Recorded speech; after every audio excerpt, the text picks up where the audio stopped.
Chad Gray, coordinator for Alumni Support Services at Murray State University, had been involved with Special Olympics for many years. Last year, Chad renewed his commitment to this endeavor by joining Sean Smee's team to raise money for the event. We sat down with Chad to find out why he got involved with Special Olympics in the first place and to find out why he is so passionate about this event. I'm here with Chad Gray, who also plunged last year into the Kentucky Lake. Chad, thanks for being on the show. Thanks for having me.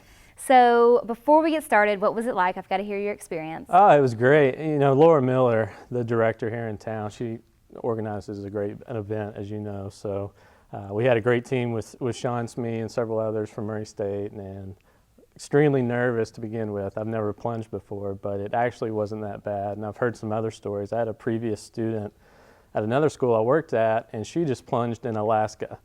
And I saw pictures of that, and they had to cut ice that was about that thick, and she jumped in. So we have nothing to complain about. We all need to be participating in the Kentucky Lake Plunge for sure. I was about to say I cannot complain anymore about my cold jump that I made.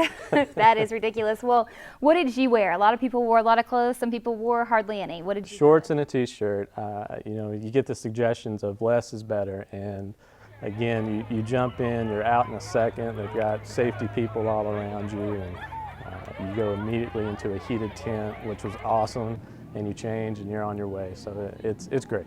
Talk about the atmosphere while you were there, from the beginning when people are all around in costumes to even afterwards where everybody's eating warm chili. Right, and I think historically for Special Olympics, Eunice Kennedy Shriver created it because her sister had an intellectual disability, and there wasn't the opportunity for individuals to participate in athletics. And this type of event, like the Polar Plunge, is such a celebration of life, and you really get that experience when you go to the Polar Plunge or any other programs with Special Olympics. So that's the feeling at the Polar Plunge. It's a lot of fun. It's a great cause, and they do the costume contest. There's a band that plays. You're eating chili to stay warm and hot chocolate. So it's just a great event.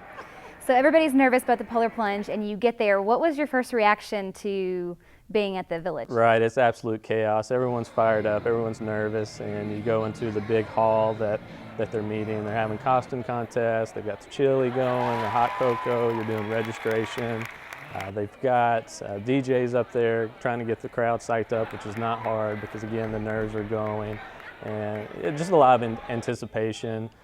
Everyone's excited for the cause and what it's going towards, and you're just ready to get out there and jump in and get into the heated tent.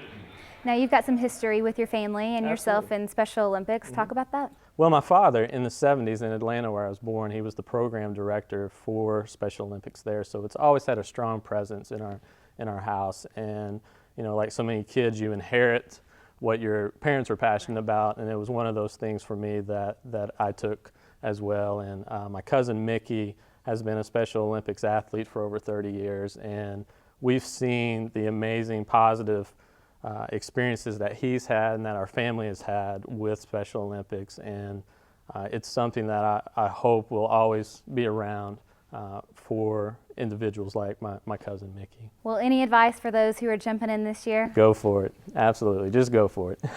Well, thanks for being on the show, and maybe we'll see you out there. All right, great.